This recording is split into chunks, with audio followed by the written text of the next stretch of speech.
Chairman peoples party Bilawal Bhutto Zardari نے کہا ہے کہ ایک ادارے سے تو عمران خان کے سہولت کار ہٹ گئے، شاید دوسرے ادارے میں ابھی بھی بیٹھے ہیں، اگر الیکشن ٹائم پر ہوں گے تو شاید عمران خان کے سہولت کار کسی بھی ادارے میں نہیں ہوں گے۔ یہ بلاول کس کا کہہ رہے ہیں؟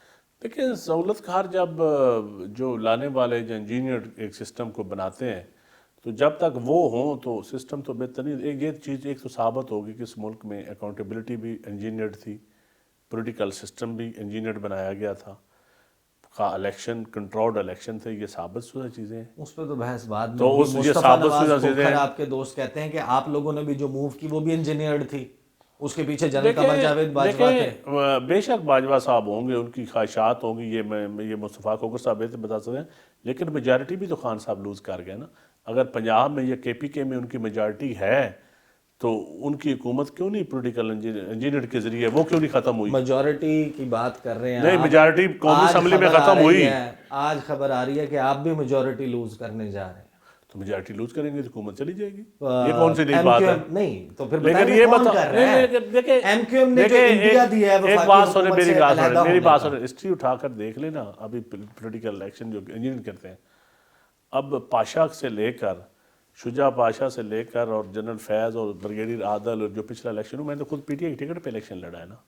آپ کو پی ٹی آئی میں کسی نے شامل کروایا تھا؟ نہیں، بالکل نہیں کروایا تھا۔ آپ کو پی ٹی آئی سے کسی نے مجھے نکلنے میسج کا آئے کہا تھے تھا؟ ملاقات کے، مجھے میسج آئے تھے، شاید میں ان کے ذریعے شامل ہوتا تو الیکشن بھی شاید جیت جاتا۔ اچھا، ہاں، اور جب آپ نے پی ٹی آئی جب چھوڑی، آپ کو کسی نے کہا تھا چھوڑیں؟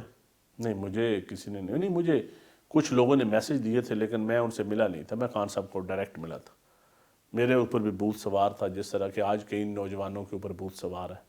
کون سا بھوت؟ یہ کہ تبدیلی آئے گی، آنیسٹی ہوگی، کوئی کیبنٹ میں کرپشن نہیں ہوگی، لوکل باڈی سسٹم بڑا ٹھیک ہوگا، رول آف لا ہوگا، جوڈیشری ٹھیک ہو جائے گی، یہ ساری چیزیں جو ہم سوچتے تھے، جو ہم بھی اس میں بہ گئے۔ تو نظام جتنا جس قسم کا ملا تھا وہ ٹھیک ہو سکتا تھا؟ دیکھیں، ٹھیک، اب میں اس تجربے کی آپ کو بات بتاؤں، جو میری پولیٹیکل سائنس کہتی ہے، کوئی اکیلی جماعت اس کو ٹھیک نہیں کر سکتی۔ تو یہ جو کہانی اس وقت چل رہی ہے کہ اکیلی جماعت قومی ایسا اتفاق ٹھیک نہیں اکٹھے کر بیٹھ سکتی، جائیں۔ سب کو بیٹھنا پڑے گا۔ اب یہ سیاستدانوں کی خامیاں ہیں، کمزوریاں ہیں، نالائکیاں ہیں، پولیٹیکل ایمیچورٹی کا مظاہرہ کہ ہم اکٹھے نہیں ہو پا۔ چند صاحب، جسم کا اگر کوئی حصہ گل جائے، کینسر ہو جائے بندے کو، ڈاکٹرز کہتے ہیں اس حصے کو کاٹ کے پھینک دیں ورنہ باقی کو بھی ٹھیک کر دے گا۔ نہیں، ڈاکٹر آپ اس میں سرجری کی بجائے آپ کہہ رہے ہیں سب وہی بیٹھ جائیں جن کے اوپر یہ الزامات ہیں جو ڈیلیور نہیں کر سکے۔ نہیں، ڈیلیور تو پھر دیکھیں، اس ملک میں بڑا بڑا جرنیل بھی کرپٹ رہا ہے، کیا آپ ادارہ بند کر دیں؟ بڑا بڑا جج بھی کرپٹ رہا ہے، افتخار چودھری جیسے، ثاقب نثار جیسے بڑے بڑے این پی سی او ججز سارے کچھ رہے ہیں، کیا آپ جوڈیشری بند کر دیں؟ بڑے بڑے صحافی کرپٹ رہے ہیں، کیا میڈیا بند کر دیں؟ ایسا نہیں ہوتا۔ اچھے برے لوگ ہر فیلڈ میں ہوتے ہیں، پارلیمنٹ میں بھی ہیں، ہر پولیٹیکل جماعت میں، میرے سے آپ ایگری کریں گے، اچھے لوگ بھی ہیں، ویژنری لوگ بھی ہیں، آنیسٹ بھی ہیں اور ڈس آنیسٹ بھی ہیں، انٹلیکچولی ڈس آنیسٹ بھی ہیں، انٹلیکچولی آنیسٹ بھی ہیں۔ میں بالکل 2000 تو یہ آپ کہیں کہ آپ وہ جی ایک جماعت وہ حکومت آئی، دیکھنا دو چیزیں ہیں، یا تو آپ کہیں کہ آپ سولی سپریمیسی چاہتے ہیں، سول ملٹری بیلنس ٹھیک ہونا چاہیے، ریلیشن ٹھیک ہونے چاہیے، سیاستدانوں کو موقع ملنا چاہیے، یہاں تو آپ کا یہ نظریہ ہونا چاہیے۔ اگر یہ آپ کا نظریہ ہو کہ بھائی میری سپورٹ کریں اسٹیبلشمنٹ جوڈیشری، مجھے بٹھائیں لا کے، عیسیٰ کو کیوں بٹھایا ہوا ہے، دوسرے کو کیوں بٹھایا ہوا ہے، اس طرح نہیں ہوتا، یہ آنیسٹی نہیں ہے۔ ایم کیو ایم جب یہ اندیا دیتی ہے کہ ہم وفاقی حکومت سے علیحدہ ہوں، یعنی یہ باتیں چلنے لگ جاتی ہیں کہ ایم کیو ایم ہو رہی ہے وفاقی آج حکومت سے۔ خان صاحب نے کہا ہے کہ باپ ان کے کنٹرول میں تھا، نیب ان کے باجوہ صاحب کے کنٹرول میں تھا۔ قالین آپ کے نیچے سے کھینچا جا رہا ہے۔ نہیں، یہ ابھی جب کوئی اتحاد ختم ہوگا تو پھر بات ہوگی، اس وقت تک میں اس کے اوپر نہیں کہہ سکتا کہ اس وقت تو کوئی بھی نہیں چاہتا کہ حکومت اپنی مدت پوری نہ کرے اور اپنے وقت پہ الیکشن نہ ہو۔ مزید غیر یقینی صورتحال اس ملک میں افورڈ ہی نہیں ہو سکتی اس وقت۔ صحیح، میں نا ایک شعر نکال رہا ہوں اور وہ شعر جو ہے وہ آپ کو ریختہ سے، آپ کو فواد چودھری کی طرح آج کل شعر بڑے یاد آ رہے ہیں۔ ریختہ سے نہیں، مجھے شعر ہمیشہ سے بہت یاد آتے ہیں۔ نہیں، پہلے آپ سنا تھے کہ حکومتی شعر جو ہے نا وہ انقلابی شعر، یہ ارتضیٰ نشاط صاحب کا ایک شعر ہے۔ اچھا، یہ نا تھوڑا سا بہت سخت شعر ہے، ویسے ہے یہ بڑا سخت شعر، لیکن آپ اس کی اصل کو سمجھیں اور بہت سارے معاملات پہ یہ کرنا بنتا ہے. وہ ارتضا نشاط صاحب کہتے ہیں کہ کرسی ہے تمہارا یہ جنازہ تو نہیں ہے, کچھ کر نہیں سکتے تو اتر کیوں نہیں جاتے. دیکھیں کسی حد تک میں اتفاق کرتا ہوں. ہمارے سیاستدان ہیں جب اقتدار میں ہم آتے ہیں نا تو ہم وقت گزر جاتا ہے تو ہم کہتے ہیں ہمیں فلاں نے یہ کام نہیں کرنے دیا, فلاں جنرل نے نہیں کرنے دیا, فلاں جج نے نہیں کرنے دیا. تو میں سمجھتا ہوں کہ اس وقت ہی ہمیں جب اقتدار کے دوران ہی ہمیں عوام کے پاس عوام کو کھل کے سچی باتیں بتانی چاہیے. خان صاحب نے بھی یہ کیا, خان صاحب نے بھی بعد میں خان صاحب کے اوپر نام نہیں لے رہا, میں آپ جنرل بات کر رہا ہوں. سب نے کیا. دیکھیں یہ میں ریئلائزیشن حکومت میں ہوتے ہوئے کیوں نہیں آتی؟ ہوتی ہے لیکن کمزوریاں ہوتی ہیں, بولتا کوئی نہیں, یا تو اقتدار کو نہیں چھوڑنا چاہتا یا ڈرتے ہیں. پھر ہم کچھ وجہ تو ہے, تو یہ ہم بتانا چاہتے ہیں. دیکھیں ہم کیوں نہیں بتاتے کہ اس ملک میں کتنے ادارے ہیں جو ٹیکس نہیں دیتے. ہم کیوں نہیں اس طرف جاتے کہ آپ نے فلاں فلاں ادارے کو ایگزمپشن دی ہوئی ہے وہ بھی ٹیکس دیں. اب بیریا ٹاؤن ہے وہ ٹرانسفر آف پراپرٹی ٹیکس نہ دے, اور بڑے بڑے ٹائکون ہیں, بزنس ٹائکون, بزنس میں پراپرٹی ٹائکون ہے, اگر وہ ٹیکس ہی نہیں دیتے یا کوئی اور ادارے ہیں تو عوام کو یہ بتانا پڑے گا نا کہ ٹیکس بھائی سارے یہ چیزیں نہیں ہوتی. یہ اس پہ میں سمجھتا ہوں یہ تو قربانی دینی پڑے گی. مراعات ہیں, اب مراعات سرکاری طور پہ میں سمجھتا ہوں بیوروکریسی نے مراعات لینی ہے, سارے اداروں کی ایک جیسی مراعات ہونی چاہیے. پھر اگر یہ مراعات میں بھی بیلنس کرنا پڑے گا, فرائض میں بھی, ہر چیز میں پھر یہاں بڑی چینجز لانی پڑے گی. 2023 میں اور پھر الیکشن ہم کمزور ہیں, ہم بولتے نہیں ہیں, ہم مطلب میں سمجھتا ہوں ہماری بزدلی نالائکی ہے. ڈسکشن کو ریپ اپ کر لیتے ہیں. 2023 میں الیکشن ہوتا ہوا نظر آ رہا ہے آپ کو؟ دیکھیں ٹائم اپنے مقررہ مدت پہ میں سمجھتا ہوں الیکشن ہونا چاہیے. الیکشن ہو جائے گا آپ کو لگتا ہے؟ عمران خان صاحب کو رہنے دیا لیکن جائے گا الیکشن نہیں یار, عمران خان صاحب کا تو یا کیسز نااہل ہیں, کر دیا جائے گا؟ کیسز ہیں. اب یہ تو عدلیہ بہتر جانتی ہے یا کیسز کی نوعیت. اب میں کیا کہہ سکتا ہوں کہ میں سمجھتا ہوں ٹیکنیکلی کسی کو ناک آؤٹ خان صاحب کو بھی نہیں کرنا چاہیے. عمران خان صاحب کو نااہل کر کے میں کہتا سسٹم کو ہوں legitimacy اگر مل عدل سکتی دیکھیں ہے. نا, عدل کا دامن عمران خان صاحب ہوں یا نواز شریف صاحب ہوں یا کوئی اور صاحب ہوں. جب خان صاحب تھے نا, جو اب آج کل بحث چلتی ہے کہ ٹرانسفر آف کیس, کیبنٹ میں بھی ڈسکشن ہوئی تھی کہ یہ پیپل پارٹی والوں کو کیس سندھ ٹرانسفر جہاں جس علاقے کو رہنے والا ہے ادھر ہی کیس بنائے. اب سراج درانی لیکن کو اس کے اوپر ایک بڑی دلچسپ آپ بات کو چل پتا ہے رہی ہے. سراج درانی صاحب کو یہاں سے گرفتار میریٹ سے کیا گیا تھا, تو ہم نے کہا تھا یہ غلط ہوا ہے. اس پہ ایک بڑی دلچسپ بات چل رہی ہے. یہ آپ نے سنی ہوگی, یہ تھیوری بھی سنی ہوگی کہ جنرل فیض نے عمران خان صاحب کو کنونس کیا کہ زرداری صاحب کے کیسز سے منتقل کر دیں, ادھر لے جائیں, تاکہ یہ یہاں پر موجود نہیں ہوں گے, ادھر ہی رہیں گے, وہیں پر ہوگا تو یہ پی ڈی ایم والا کام نہیں ہوگا. یہ بات درست ہے؟ دیکھیں میں سمجھتا ہوں فیض صاحب کی ہر بات خان صاحب مانتے تھے, اور فیض صاحب ہی ماسٹر مائنڈ تھے پچھلے دور میں.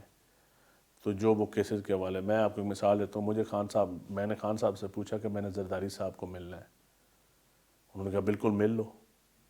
زرداری صاحب ہاسپٹل میں تھے, بیمار, مجھے پتہ چلا بڑے بیمار ہیں. میں پرائم منسٹر کے ساتھ تھا. میں نے کہا خان صاحب میں زرداری صاحب کو ملنا چاہتا ہوں, ان کی تیمارداری کے لیے. ان کا بالکل مل لو. میں نے جنرل فیض صاحب کو بڑی ریکویسٹ کی, اس وقت وہ ڈی جی آئی تھے, کہ میں ملنا چاہتا ہوں. میری ملاقات نہیں ہونے دی گئی تھی. میں پرائم منسٹر کا اسپوکس پرسن تھا, پرائم منسٹر نے مجھے کہا کہ مل لو. تو میں نے ایم ایس کو بھی کہا کہ مجھے جنرل فیض صاحب کو کنوے کریں کہ میں نے پرائم منسٹر سے پوچھا ہے. اس حد تک کنٹرول تھا. اب کیا باتیں کرتے ہیں چند صاحب, پھر سارے وہی باتیں کرتے ہیں نا کہ یہ بات پھر آپ نے اس وقت کیوں نہیں کہی؟ نہیں میں نے کہی, میں نے خان صاحب کو بتا دی. میں نے کہا آپ نے مجھے اجازت دی ہے, مجھے ڈی جی آئی نے نہیں ملنے دیا. میں نے تو خان صاحب کو بتا دیا تھا, اپنے پرائم منسٹر کو بھی بتانا تھا نا. صحیح. اب یہ اتنی مطلب اب کیا کہہ سکتے ہیں. اچھا فائنل اب اس کو نا کلوز کر لیتے ہیں, کیونکہ بہت سارے اور بھی سوالات ہوں گے, اگلی نشست کے لیے اٹھا رکھیں گے. اور ظاہر ہے کہ آپ لوگوں نے حالانکہ اس میں وجہ یہ تھی کہ شاید پولیٹیکل میں کوئی میسج لے کے جا رہا ہوں, ان کے ذہن میں یہ ہوگا کہ شاید زرداری صاحب یا خان صاحب کے درمیان یہ کوئی میسج نہ کر لے کے جائے, یا کوئی ایسی برف نہ پگھل جائے. کیونکہ میں خان صاحب کو کہتا تھا کہ پیپل پارٹی کے ساتھ آپ اتحاد کریں, میں تو اوپن کہتا تھا. یہ ایک علیحدہ سبجیکٹ ہے, اس کے اوپر ہم بات کریں گے. اگلے 8-10 دن میں آپ نے مزید اور بڑے بڑے دانشور اس کے خلاف تھے. آج جو کہتے ہیں نا اگر اتحاد ہوتا تو آج یہ حالات نہ ہوتے. اگلے 8-10 دن میں کچھ نہ کچھ آپ کی گورنمنٹ نے پھر ایسا کر دینا ہے کہ میں آپ کے سامنے بیٹھا ہوں گا, اسی طرح ہم سوال جواب کر رہے ہوں گے. آخری بات مجھے یہ بتا دیں, لیکن آپ یہ جو آپ کو میسج کرتے ہیں نا کہ آپ بڑی رعایت کرتے ہیں, میرے سے اور اتنا سخت سوال کو نہیں کرتا جتنے آپ کرتے ہیں. یہ اور پھر میں اگر کوئی اور کرتا ہو چند صاحب سے اتنا سخت سوال تو وہ پلیز ریکارڈ کے لیے مجھے بتا دیں. میں تو جناب وہ سوال اسی طریقے سے رکھ دیتا ہوں جو میرے ذہن میں آتا ہے. اٹس ناٹ اے فکس لیکن میچ. آپ کو میں اکثر کہتا ہوں کہ آپ بھی میں جس نوجوان عیسیٰ نقوی کو جانتا ہوں نا، صحافت کے دور کا جو ابھرتا ہوا صحافی تھا، تو آج کل آپ بھی تھوڑے سے باعث ہیں. یہ بھی میسج ایک جاتا ہے اس کے اوپر ایک کام کریں. اس میں نا مجھے محسوس ہوتا ہے، میں آپ کا دوست ہوں، مجھے محسوس آپ ہوتا ایک ہے. کام کیجئے، اگلا انٹرویو میں آپ کا نہیں آپ میرا کر لیں. آپ مجھے نہیں، یہ بتا بھی دیں، صحیح ہے. میں آپ سے بھی دوں کہہ رہا ہوں، یہ لوگوں کو یہ بھی نظر آنا چاہیے کہ ایک صحافی ہے، وہ دیکھیں اب ڈیموکریسی ہے یا فائنانس ہے، ایک کمپیریزن ساری پارٹیوں کا رکھا کرے. چند صاحب فارن پالیسی کے آپ ماسٹر ہیں، فارن پالیسی میں آپ بڑی سٹڈی ہے آپ کی. ہم تو آپ سے سیکھتے ہیں نا، آپ سے پوچھتے رہتے ہیں، آپ سے انفارمیشن لیتے ہیں. آپ عمران خان صاحب کے ترجمان تھے، میں نے آپ کا انٹرویو کیا. میں آپ کو ریکارڈ کے لیے بتا دیتا ہوں، یہاں پر کوئی بھی شخص جا کر دیکھ لے. میں نے مہنگائی پہ سوال کیا، آٹے پہ سوال کیا، چینی کے اوپر سوال کیا، چینی مافیا پہ سوال کیا، گنے پہ سوال کیا. اس پہ وہ سوال ہر تو میری بات سنو، میں گاپ لگا رہا ہوں. اس وقت بھی میں نے ایسے آپ سیریس ہو گئے ہیں تھوڑا سا لائٹر موڈ میں. یار میں نے لائٹر موڈ میں تھوڑی تنقید کی ہے آپ کے اوپر. نہیں میں آپ صحافی اپنے اوپر تنقید برداشت نہیں کرتے نا. اچھا مجھے فائنلی یہ بتا دیں کہ جو آپ کی زبردستی کی شادی ہے مسلم لیگ نواز اور پیپلز پارٹی کی، یہ جو میرج آف کنوینئنس ہے، یہ کب ٹوٹے گی؟ دیکھیں، دو وجوہات ہوتی ہیں. مخالف آپ کا تکڑا ہو تو وہ بھی آپ کو متحد رکھتا ہے، اگر مخالف آپ کا کمزور ہو تو وہ آپ کو لڑاتا ہے. یہ وائرل ہوگا. اب یہ میں آپ کو بتا رہا یہ ہوں. میں نظریاتی دیکھیں میری بات خان صاحب آپ میری بات آپ تکڑے، دیکھیں، آپ کے ذہن میں بار بار خان صاحب ہی آ جاتے ہیں. میں ایک جنرل بات کر رہا ہوں. انہی نے آپ کو اکٹھا کیا. میری بات سنیں، میں آپ کو بتاتا ہوں. اب چیزیں یہ ہے کہ میں بتاتا ہوں آپ کو، خان صاحب نے ہی اکٹھے کیا. خان صاحب اگر بہتر سیاست کرتے تو آج یہ سارے اکٹھے نہ ہوتے اور ان کی حکومت بھی نہ جاتی. اور یہ جو خان صاحب کو مشورے دینے والے لوگ تھے نا، خان صاحب سولو فلائٹ، آپ کا اینٹی کرپشن کا نیریٹو کمزور ہوتا، وہ خود کرپٹ تھے جو مشورہ دیتے تھے. اس کے اوپر ایک نیا پروگرام میرے سے کر لو. میں ایک بندے کا آپ کو نام بتاؤں گا جو خان صاحب نام لے کے پولیٹیکل ڈائلاگ جو کرنے کے خان صاحب، ہم چند لوگ تھے جو خان صاحب کو مشورہ دیتے تھے کہ پولیٹیکل ڈائلاگ ہونا چاہیے، آپ بند گلی میں نہ جائیں. میں بند گلی کا لفظ بار بار استعمال کرتا تھا کیبنٹ میں. کبھی خان صاحب سے ملاقات ہو تو پوچھ لینا. آپ کے کچھ اور مشورے بھی ہیں، ان کا بھی ہمیں تو دیکھیں، ہم تو ایز اے پولیٹیکل ورکر مشورے دے سکتے ہیں نا، ہم کو لاٹھی تو نہیں مار سکتے. ہمارا کسی کا اب طاقتور کا یا پارٹی لیڈر کا کام ہوتا ہے مشورہ مانے یا نہ مانے. حکمران مشورے کم مانتے ہیں، وہ خود بہت سمجھدار ہوتے ہیں. بہرحال چند صاحب، آج کی نشست کو جو ہے وہ ہم اختتام یہیں پہ اس کا خاتمہ کرتے ہیں. گل ود گئی ہے. میں آپ کو بتا رہا ہوں کہ گل بڑی مدت ہی بدی ہے. مریم اورنگزیب صاحبہ نے خان صاحب کے ٹویٹ کو کوٹ ٹویٹ کر کے یہ کہہ دیا کہ لوگوں کی خوشیاں اور خوشیوں کا وقت. پتہ نہیں مریم اورنگزیب صاحبہ کن لوگوں کے ساتھ رہتی ہیں، ان کا کون سا حلقہ احباب ہے کہ لوگ خوشیاں منا رہے ہیں نئے سال کی. بہت جشن ہو رہا ہے اس ملک میں، لوگ بہت پریشان ہیں. دیکھیں، لوگ پریشان بھی ہیں، اس میں کوئی شک نہیں. اور سفید پوش طبقہ جس کی آمدن 30,000 سے تھوڑی نیچے ہے یا 40,000 ہے، وہ زیادہ پریشان ہے. اور وہ زیادہ ہے تعداد لیکن میں. ایک کلاس ہے جو ہر دور میں جس کی موجیں ہیں، اس کو تو فرق ہی نہیں پڑتا نا. وہ کلاس اب بھی موجوں میں ہے، پچھلے دور میں بھی موجوں میں تھی. وہ اس کے اوپر پھر کبھی ڈیبیٹ کریں گے کہ وہ کون سی کلاس ہے. چلیں جی، بہت سے معاملات ہیں، اگلی نشست کے لیے اٹھا رکھتے ہیں. مجھے اور ندیم افضل چند صاحب کو اجازت دیجیے، اور آپ اپنا فیڈ بیک ضرور دیجیے گا کہ چند صاحب جو ہیں، پہلے آپ نے کہا تھا سوالات دیکھ لیں آپ، اور چند صاحب کے نا وہ جو انٹرویوز خان صاحب کے دور میں کی ہیں وہ بھی اٹھا کے مجھے ذرا میری کریکشن کریں کہ میں کیا مہنگائی کے اوپر اس وقت بات نہیں کرتا تھا، کیا میں اس وقت چینی آٹا اس سارے معاملے کے اوپر بات نہیں کرتا تھا. اس وقت بھی لوگ مجھے نیچے جا کے کہتے تھے. ظاہر ہے کہ وہ جو پی ٹی آئی کے سپورٹر تھے وہ اس وقت کہتے تھے، جو ان کے سپورٹر ہیں وہ اب کہتے ہیں. بہرحال سوالات کی نوعیت اور موضوعات تقریباً ایک جیسے ہی رہتے ہیں. مجھے ندیم افضل چند صاحب کو اجازت دیجیے. اللہ حافظ.